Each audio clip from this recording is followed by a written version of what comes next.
Hello po, good morning. Ito po yung ating tutorial para po sa ating UNILEL encoding or product or promo encoding po.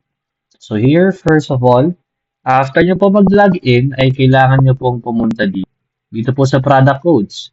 So saan po siya makikita? So press nyo po dito sa upper left, meron po tatlong linya dito. Tapos po i-press nyo po dito sa codes. Yan. At po nun, meron pong lalabas dito, product codes. Then, after nyo po siya i-press, ito na po ang inyong makikita. So, kung merong na-send sa inyo na code dito, is either si chairman po or ang admin, ay meron na pong lalabas dito katulad po nito. Ngayon, ang gagawin nyo po, i-check nyo po ba kung which po dito yung available. So, lahat po ito hindi na po siya available dahil nagamit na po siya. Pero, ito po ay gagamitin natin for expo lang naman. So, okay lang po ito. So, ngayon po, if gusto niyo po mag-encode, i-copy niyo po ito sa pinakauna. Ayan, copy niyo po siya. Then, punta po kayo dito. Tatlong line po ulit. Here po sa ating encode product code.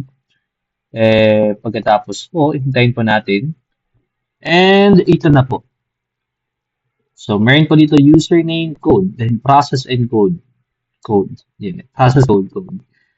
So, dito po sa username, ay any username po ang pwede nyo pong ilagay as long as nakaregister na po yung person sa ating system.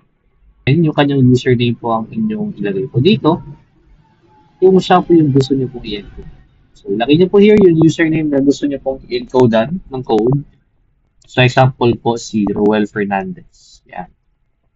After nun, ilagay nyo lang po yung code na kinopy nyo po kanina. Yan. Ganun lang po kasi. After po nun, lagay nyo po yung username code, then press nyo na po yung process encode code. Yan. So, usually, after nyo po ito i-press, ay papak na po yan siya automatically. And kapag babalik kayo doon sa product codes, saan po tayo kanina, ay magiging available no na po yun. Ang code na yung nagamit. So, as you can see po here, hindi po magagamit ulit yung code na nagamit na. Kasi ito po yung lalabas. The code is available or already used. So, yun lang po. Salamat po and good morning po ulit sa inyo.